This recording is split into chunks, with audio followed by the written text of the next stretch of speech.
And the thinking was, well, how do we really want to evolve that in the future with alternative powertrain?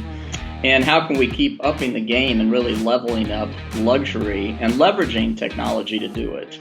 So how can we have kind of even more of the best of both worlds, even a more opulent experience on the luxury side, and even more performance, more of a hypercar proposition, almost a hypercar in a kind of a 2+2 configuration. And that really triggered kind of almost a house style within and mindset within the studios of how to leverage nostalgia in a positive way, and trigger those emotions, but kind of reinterpret and revisit them.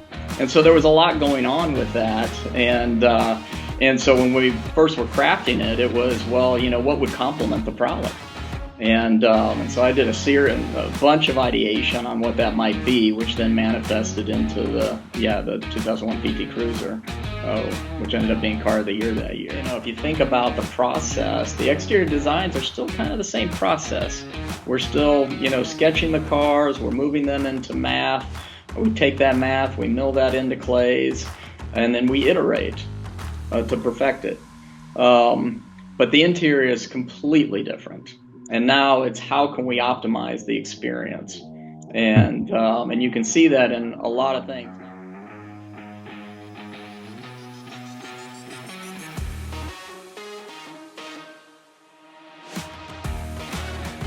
Hi, I'm Bryan Nesbitt, and this is Cars and Culture with Jason Stein. I think it was an overcast day. It could have been a sunny day, but we were standing in Pebble Beach on a green, probably on a golf green, and there was a very young Bryan Nesbitt, a very young Jason Stein standing with each other as two products were unveiled. And I'm sad to say this is I have not been with Bryan Nesbitt since then, and it is an absolute It's amazing. It's amazing. I've missed you. It is great to be with you. But this is like old friends, Bryan, right? When you see each other after a long period of time, you don't have to explain anything. You just you pick up where you left off. Yes. So how are you? Great. Really, really great. Yeah. Things are good. There's a lot of exciting things to work on. It's been a good summer here in Detroit. And I've been fortunate to do a lot of things since I saw you last. It's been a lot of fun. We're going to talk about that. And it's serendipitous that we're going to be with each other again around Pebble Beach on probably our 20th reunion. It's our 20th anniversary, Jason, is what it sounds like. Really, it is. Let's start off by talking about the exciting things at Pebble Beach and Car Week in Monterey, and the reveal of the Opulent Velocity. And this is a concept vehicle that really celebrates the past, the present, and the future of Cadillac and its performance brand, which of course we know well, the V Series. But what does Opulent Velocity mean to you, Bryan? So this is a study that we kicked off a little while ago on just kind of the evolution of performance luxury as we continue to migrate to zero emissions. And what can that really be kind of interpreted or manifested in? And if we think about the Blackwing today, it's really a great product, right? It's got a great package. It's easy to use in kind of daily commuting. You can still go to Chick-fil-A drive-thrus. You can put stuff in the trunk. You can throw the kids in the back. But late Friday afternoon or early Saturday morning, you can make track times.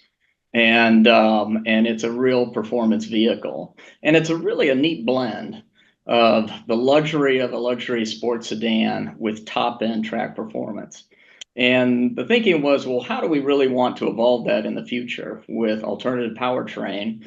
And how can we keep upping the game and really leveling up luxury and leveraging technology to do it? So how can we have kind of even more of the best of both worlds, even a more opulent experience on the luxury side, and even more performance, more of a hypercar proposition, almost a hypercar in a kind of a 2+2 configuration. And I'm really excited about this. Firstly, because it's the first kind of study that I was able to get involved in right from the very beginning when I moved into Cadillac a few years ago. and and so it's been a great project to oversee. And at the same time, we'll be foreshadowing a little bit in some of the ideas that you'll see around that. So I'm excited for you to see it and get your first impressions of what it really kind of entails. There's a lot of stories around it that we're trying to tell. But first and foremost, I hope your first expression will be wow, because that's really what our initial goal is in a lot of this, is to create quite a visual impact with the vehicle. And in this particular kind of really top end performance lug space, and thinking about the portfolio, the top end now with Celestic coming online, is, we've been in V series now for 20 years, kind of like our relationship. And We started. and it's been right. We're in our fourth generation of dedicated underbodies, and this is a space you've got to earn the reputation. And now we've gotten to a place with improvements generation over generation over generation, where we've got some equity. There's some respect out there for the vehicles, how they operate, how they perform, how you live with them, and they're commanding as a result. And so now we've built some of that equity, and now the big study is, where are we going to take that moving forward, and how we continue to invest in it and elevate it. So it's a pretty exciting time in that regard. Studies and concept cars. There used to be a time, Brian, where designers could have a whole lot of fun with concept cars, and they could get public reaction, they could get media Mhm. reaction at large international auto shows. It seems to have waned. I'm glad to see that there is a study coming back. Am I right about that? That there's a Yeah, I mean, it's in some respects there has to be still, and especially in our advanced space, where you're looking 2 generations out, 3 generations out, and creating some of these beacons. And we've done that before. I was involved in a lot of those with inner space and social space, and so some of those concepts where you're really creating this future beacon out there. There's others where it's like, well, we really need to work on and trigger in our advanced development and advanced technical work process the enablers to get this next level, to get to this new step. So let's build something that gives us some indicators. This is kind of more about the what, so we can go back and start really adding resources to the how. amazing. You have another vehicle in Monterey as well, the Soleil concept vehicle. And talk a little bit about that. It's meant to be a design expression as well of a coach-built luxury electric 2+2 convertible, right? That's right. That's right. So And what does that mean to you? What does it mean to the brand? so SOLLEI is a great concept. We revealed a couple of weeks ago, and we'll have it on display at Monterey as well for Monterey Week.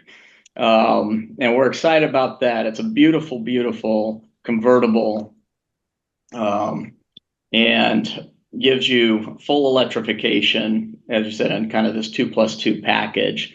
And this is really about commissioning itself and the commission process. We presented the vehicle at Cadillac House. Cadillac House of Vanderbilt is a dedicated spot where we can host clients to commission Celestics. And this is a very big piece of enabling the right experience that goes with the caliber of the product that Celestic brings to the market.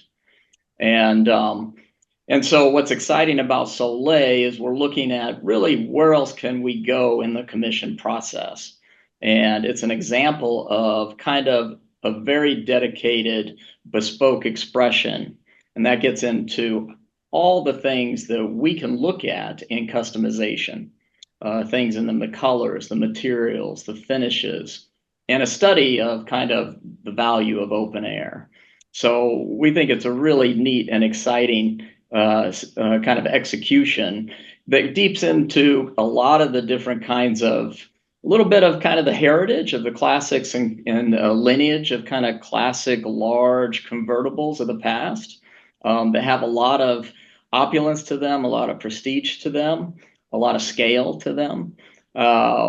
that they command. And in fact, one of the great stories around the car is we were searching, and the color and trim team we were searching for kind of, a lot of the different variables that could be kind of customized in the execution that would be inspired by the sun. And lo and behold, they come across an old a color called Manila Cream that ended up being the one of the original colors we used back in '57 and '58 on Cadillacs. And we actually went back into our shops, and we operate in the exact same Saarinen building today that we did back then. And they still found that they had the formula still in their book of how to mix the paint from that '57. So Really? Really? yeah, Wow. that was really amazing. So the team did a great job. There's a lot of neat ideas around the vehicle, and how we execute kind of the marquetry wood patterns of customization, the particular Napa leather and the tint that's on it that gives kind of a sun and different kinds of light, kind of a reference to sunrise and sunset. So yeah, a lot of neat stories around that, but ultimately a beautiful, beautiful expression of kind of true kind of Cadillac elegance. Wonderful. I want to talk a little bit about you because I know your story, but I think some people might not. And it's interesting that you've landed where you are after what you said earlier, kind of a roundabout route, which we're going to refer to here. But I want to go back to Phoenix, Arizona. And when you were growing up, I mean, this is what you wanted to do, right? Your whole passion was to be a car designer. How did that come about? Yeah, it Why? was. Yeah, it's my parents' fault. So they,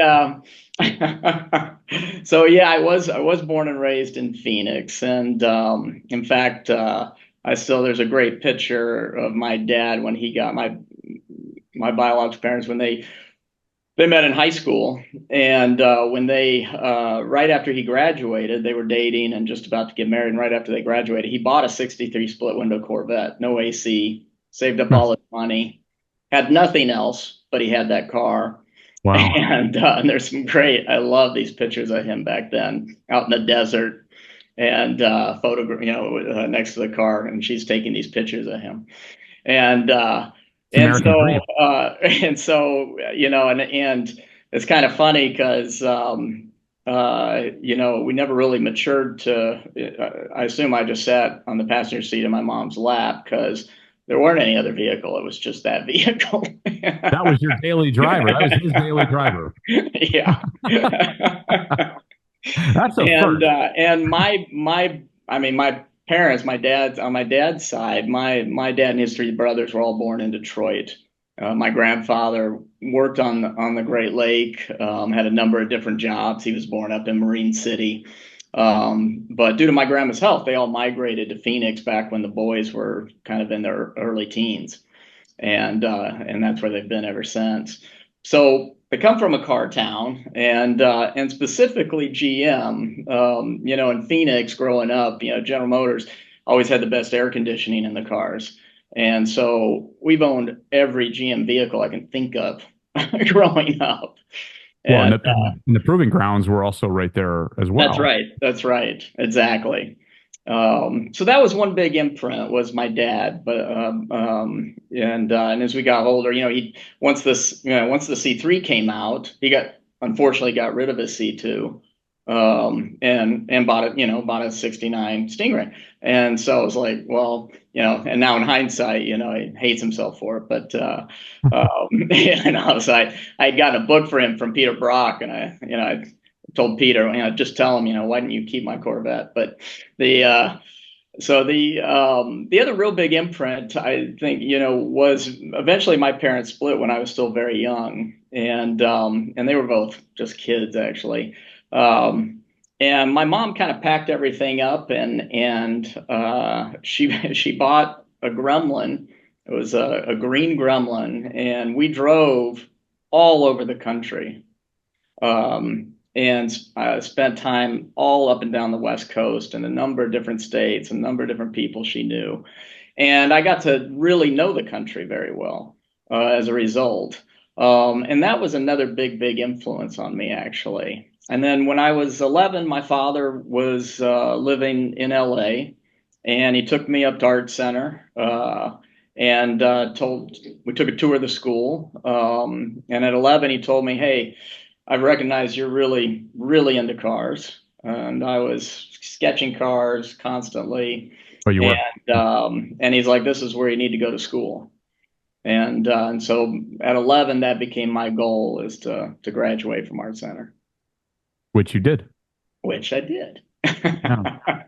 It's funny about those drives across North America. I read that your quote was, it gave you a good sense of what makes American culture and why we end up with the solutions that we do in America versus the rest of the world. And you valued that even at a young age, right? Yeah, it was pretty clear, right? We're a drive-through culture. Everybody, For right? better or worse. For better or worse, but we are. It's part of who we are. and and the road trip itself, and the idea that you can just go off and find a new road in a way is very real. And especially kind of in the expanse, people, there's so many things to actually see coast to coast in this country. And there's so much culture within the culture, coast to coast, that you can experience from the north to the southeast, west. So to me, it was looking back in hindsight, I think it was a big imprint on me.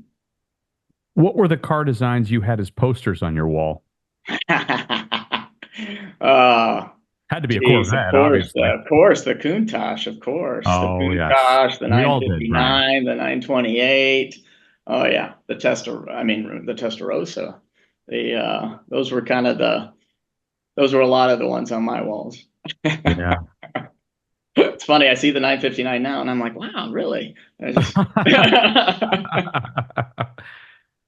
Some might not know that your fingerprints are all over what was a very iconic vehicle in the late 90s. It kind of spawned a bit of a revolution, a retro revolution that we used to talk about in my former role at Automotive News. But, the PT Cruiser that was a concept vehicle, the Pronto Cruiser, the yeah, Chrysler CCV. yeah. Those were, I mean, am I correct in saying that period in time spawned a movement to a different period of time and was very exciting for a lot of consumers? It was. I mean, it was a really interesting time. I think you can think back to, they were trying to resurrect the Plymouth brand, and so Tom, at the time, Tom Gale, was very interested in the Prowler as kind of the halo vehicle to help resurrect the brand. And at the time, when we were developing kind of a small car, next gen small car architecture, and I was in this advanced styling, advanced design, advanced architecture studio, which taught me a lot about putting a car together. Um, and it was, what kind of derivatives could we do? Could we do coupes? Could we do convertibles? Could we do crossovers? Could we do, what's the right mix? But at the time, and this of course was on the heels of the success of the Viper, when Craig Durfee did the Viper, which obviously was quite a kind of an exaggerated homage to the Cobra. And that really triggered kind of almost a house style within, and mindset within the studios of how to leverage nostalgia in a positive way, and trigger those emotions, but kind of reinterpret and revisit them. And so there was a lot going on with that, and so when we first were crafting it, it was, well, what would complement the Prowler? And so I did a bunch of ideation on what that might be, which then manifested into the 2001 PT Cruiser, which ended up being car of the year that year. That's But right. it was, it ended up being quite commercially successful, and at the time it was pretty clever, right? It was qualified as a truck, and there was a lot of innovation in it. And working under Chris Theodore was running engineering, and very supportive of the studio, and then kind of the other things in play, and so, but that was kind of the origin of how everything started. And then the HHR, the Chevy HHR, obviously came as well, which Yeah, so I had gotten at the time, the in fact it was amazing, the PT Cruiser we had. I remember a guy reaching out to me, and he had started a club, and he was a fireman, and he had so many people were registering for his club and paying these fees to join this membership, that he then started becoming part-time. And within a few years, he said he was full-time. And then they started creating certain cruiser events. They had an annual actual cruise out of Florida. And it was just growing in kind of the popularity of the vehicle, for certain demographics. So, but I always thought that was quite fascinating. Hmm. And then Yeah, to your point, I had gotten a call, and from a headhunter, and see if I wanted to interview at GM. I remember so I talked to them, and I called my dad, and I'm like, well, what do you think I should do? And he's like, well, have they done the Corvette? I'm like, I don't know, Dad. I don't know if they're working on the Corvette. I assume so. I'm not sure. His very first question. Well, are you going to be on the Corvette? So, and by this time he's on his, C5, and so I'm like, or C4, and so, it's just really funny. But it was just my family and myself were just so imprinted, and it was a great opportunity to come into the Chevy studio. And so I came in as the chief of the Chevy studio under Anacencio, that's right. and I was working for Ann. Wayne was running the studios at the time, and she had a number of they were kind of branded advanced studios, if you will, where you do kind of vision work that then could help feed the pipeline to the production studios.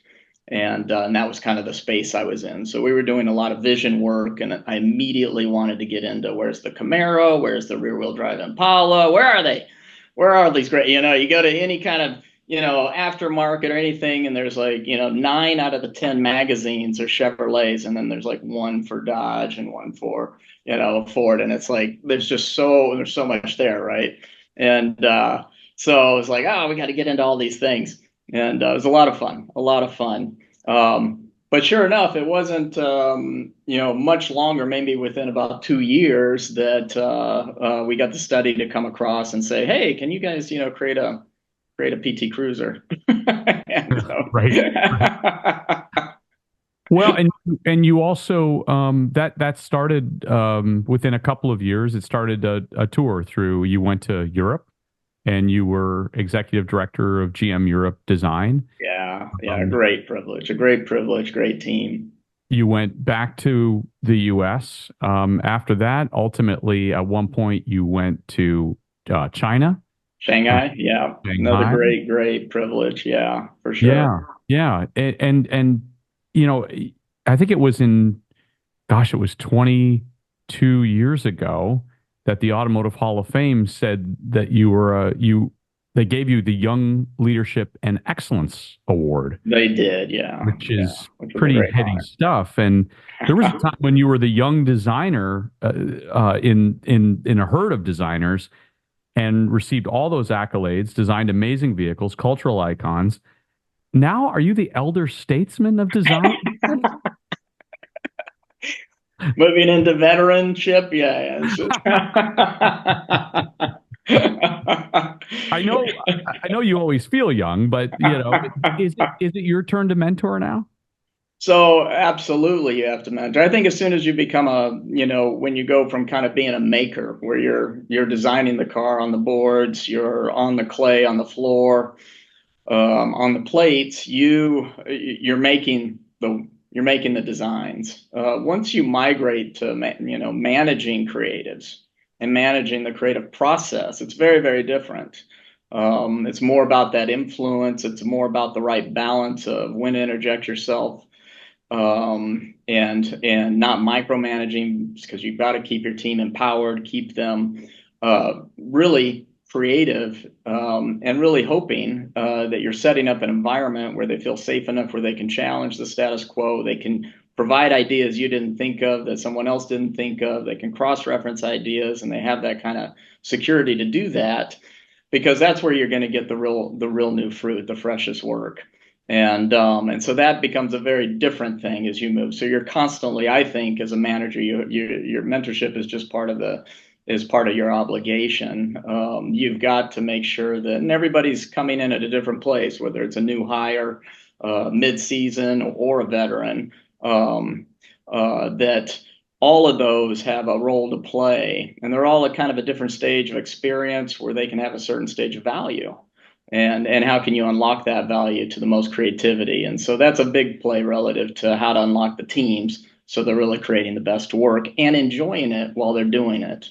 It wants to be something that is, as I always have, and I've been privileged through it. I've always enjoyed the process. I've enjoyed the competition of competing with other designers, trying to win the car, to get on the clay, to get on the floor. Once you're on the floor, that's when the resources are assigned. Now it's real. Now you're going to compete with someone else maybe that got on the clay. And I've just always enjoyed that process. And just like we see today, and you'll see it, just like with SOLLEI and just like with OV, with Opulent Velocity, it's still the industry's heavily influenced by the appeal of the vehicle. How does it look? How does it project?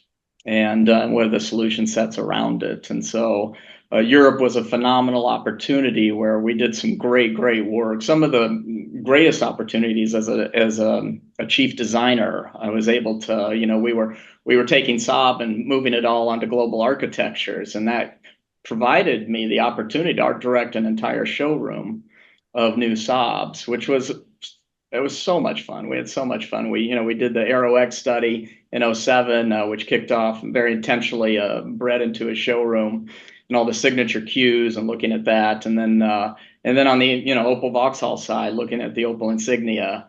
I had a great designer, Darren Luke. He did this great sketch, and I was asking for, signature body sides. And that's when we were looking at signature headlamps for the first time, and signature DRLs in the front and rear of the car. And built a whole portfolio of vehicles out of that. So those were great opportunities as an art director within the studio. You worked at a time and created at a time where there were other giants around you in automotive design, whether it was the Callum brothers, Ian and Morey, Yeah. Jay Mays, Jay. right? Just to name three. Franz von Holzhausen, Franz. now at Tesla. How does it inspire you to be practicing your craft during those times? It's pretty interesting to look back now. When I'd gotten into that Chevy studio back then, we're getting into some concept ideas, and we ended up doing the 2003 Chevy SS. Franz was the lead designer on the car. We kind of insourced it to the California studio. He was out there working for Frank, and uh, and and it's so great now to kind of see where people have landed. Even Anthony Lowe worked for me, running the advanced studio at GME, where we then produced a lot of these concepts. And then seeing even, I went to school with Derek Jenkins, who's at Lucid, and so seeing where everybody's kind of landed, and I worked for Freeman a little bit right before I took a job here at GM, where he was running kind of the advanced process over at Chrysler for a short while, and I had the privilege of reporting to him. So these were, pretty great times. And to your point, those great names between Jay and it was an exciting time for design, I felt like. And I felt like, especially at that period, there was a big emphasis on pulling in the right people with the right talent. And overall, for the industry, it felt good. I felt like there was a real respect and understanding of the value to the total business that design can bring. And I think that was the exciting part. who's doing design now that excites you? And I don't just mean automotive. I mean consumer products too. Yeah, yeah, it's very interesting. There's a lot of great work out there. I think the creativity, I think it's exciting because we're still seeing such a need for great design work, and there's so much interest, and now there's so much exposure. So the influence is so much more grand. I mean, back when I was sketching cars, it's not like you could just go on the internet and pull a lot of different inspiration or actually feel like you're at an auto show that you never got to go to or any kind of event. If it's in Milan or if it's some kind of art de Basile down in somewhere. So those types of influences, you could only experience that if you went to it, which was very rare. And so today, I think it's a very exciting time as far as the influences. There's a lot of crowdsourcing happening now that didn't exist before. Um, and I think what we see, especially in our new hires coming in, is kind of a very, very, very kind of wide breadth of perspective about what things can be. And I think that's very positive as far as challenging different ideas and kind of how we look at it. Um, but there's a lot of great, you see a lot of great design work everywhere in home goods. We just saw how Nest published a new where they've got glass in their glass cover of their product is for their thermostat. It's now in colored glass. That's a good technology, Hmm. and so those become different, unique inspirations as far as where we can go with things as we kind of put different kind of integrations of the hardware and software together. Interiors to me have just exploded in terms of the design beauty and functionality. And if I look at some of the luxury brands that exist now and what they've done, not even luxury, actually, even volume Right. brands, what they've done with cockpits. And now there's a second screen for the passenger that's in front of them, in addition to what the driver has to deal with. And um, it's crazy, isn't it, Brian? I mean, you would have this is not the PT Cruiser. I mean, No, no, it's gotten very sophisticated. It's it's a complete change in the business and has to. yeah. The integration of the hardware and software at this level today is unlike, it's unprecedented, and necessarily so. And as we bring in more augmentation into the driving experience, and there's so much great opportunity, and this is, I've been privileged to be involved in this for a long time relative to these types of studies and how we move that into the value proposition for the customer. But yeah, if you think about the process, the exterior designs are still kind of the same process. We're still, sketching the cars, we're moving them into math. We take that math, we mill that into clays, and then we iterate to perfect it. But the interior is completely different. And now it's how can we optimize the experience? And you can see that in a lot of things. Now, I commute, like I said, from 12 Mile to Sashaba, I'm running about a 25-mile stretch on 75. So I get that in my commute every day. So that means I'm doing about 50 miles a day round trip with Super Cruise. And it is such a difference. It takes off a lot of cognitive load. In the morning, I can drink my coffee, I can listen to podcasts, and Sense. really kind of start waking up to the day almost, although I'm in transit and in a daily commute. And then on the way home, it's the end of the day. I'm fatigued already.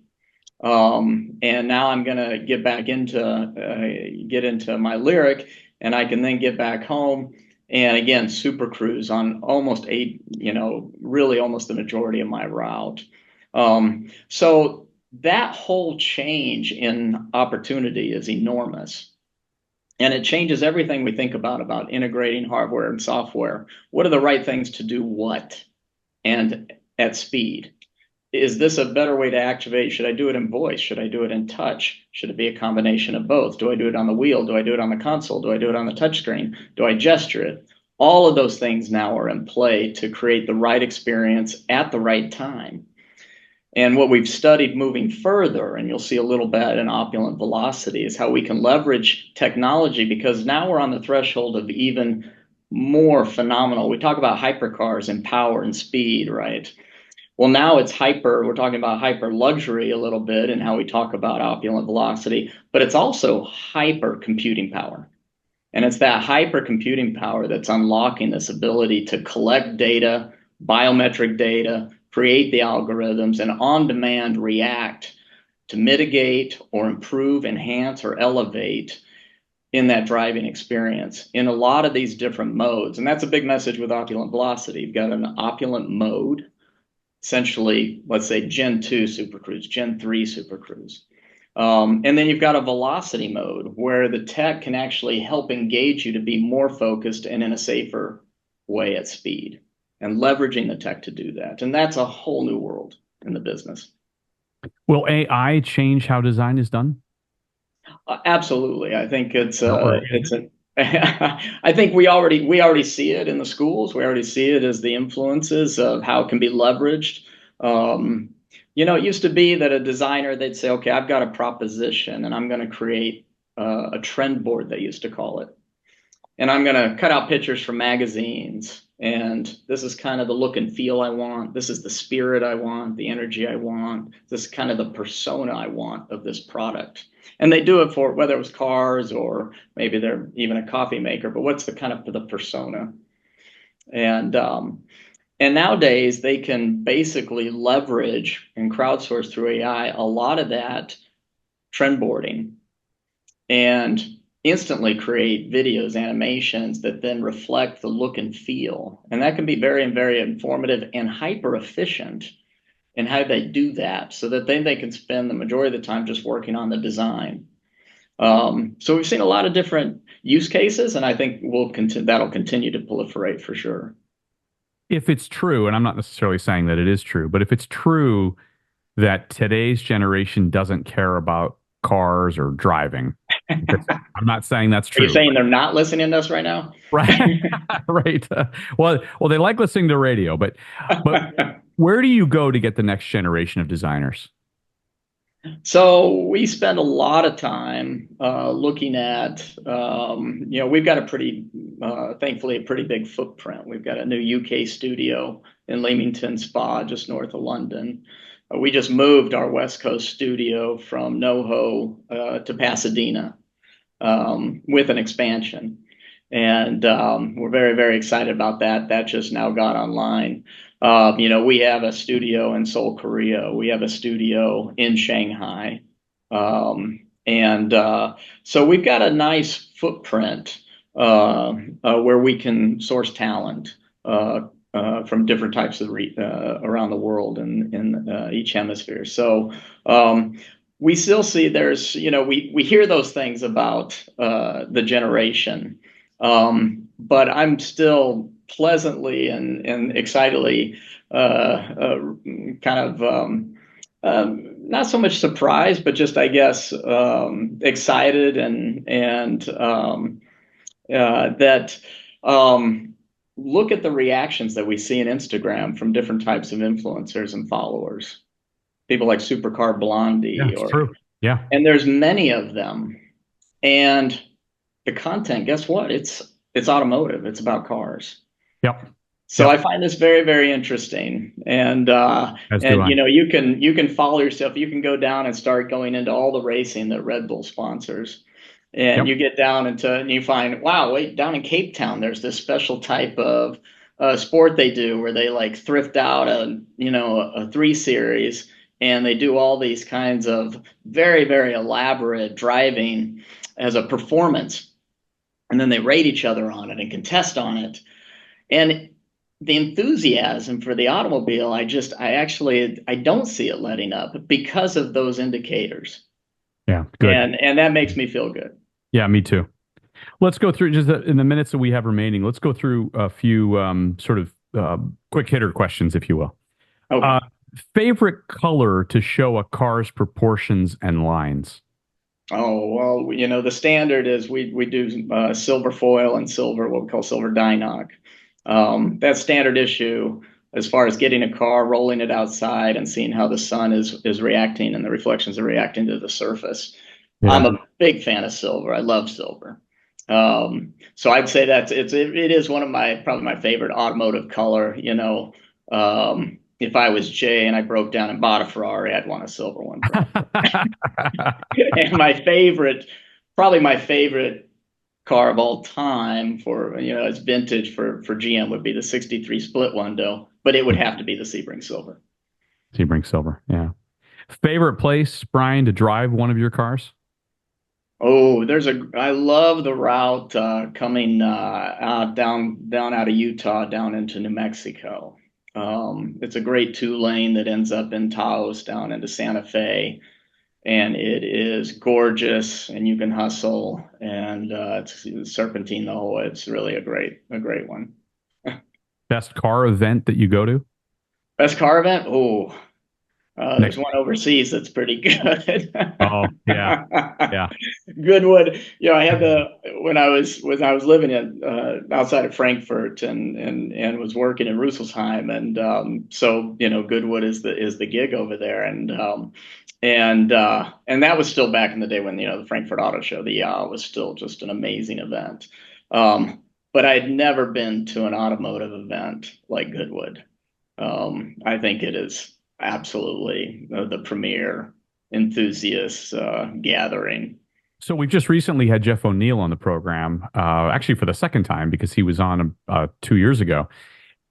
He heads the Velocity Invitational, and they are really, this is the 5th year, and they're really trying to replicate what Goodwood is with wine and culture and food and cars. Yeah, so fantastic. Maybe there's hope. Yeah, yeah, absolutely. Bucket list car event that you've yet to experience? Mila Miglia? Mila Miglia, yeah, that would be on it. That would be on it for sure. Yeah. And I've only been to 1 or 2 F1 races. I'd love to go to something really, I'd love to do maybe Monaco or something like that. That would be a treat. That would certainly be a treat. If tomorrow you're to wake up and no longer be employed by GM, and I'm not foreshadowing here, and I don't know anything. Oh, wow. I don't know anything. But if you were, hypothetically, and you wouldn't have any constraints about which company you could oversee design, for which one would that be and why? So, you can go non-automotive if you want. Non-automotive. It's a tricky question. I know. I'm not trying to get you in trouble. If you want to say Apple, that's fine. There's a reason I'm at GM, Jason.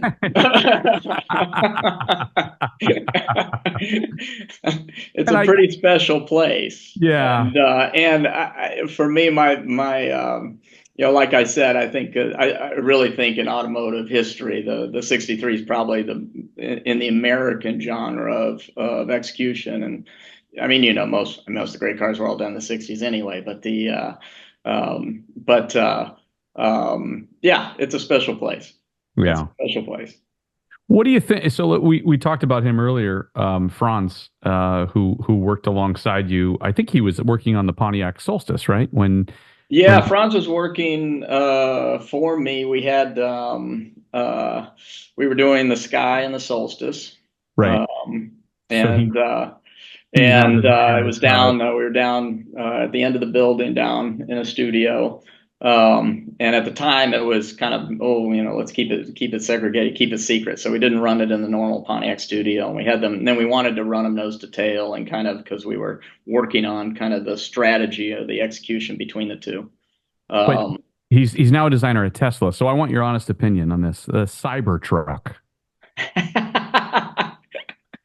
Well, I read Elon said himself, even Franz doesn't like it. So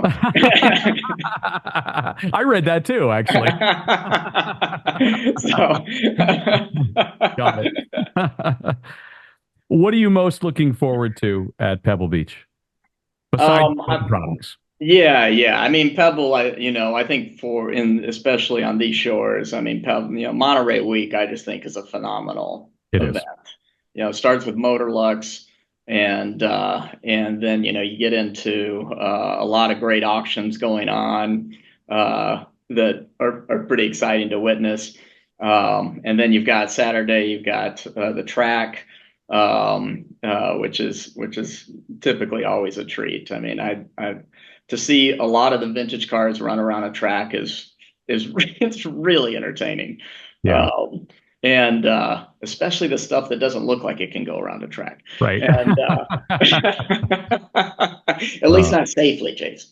And Yes, then the quail event is a huge event, premier event, and anybody that likes even remotely likes cars, loves the quail event. But it's the supercar gathering, and really fantastic, and that's why we thought it would be perfect fit for Opulent Velocity. So to present it there and reveal it there. So we're super excited about that. And then you get to the Concours on Sunday, it's tough between that setting. I think what's pretty exciting is you've got kind of that on the West Coast, and within a few, not too much later, then you have Audrain on the East Coast.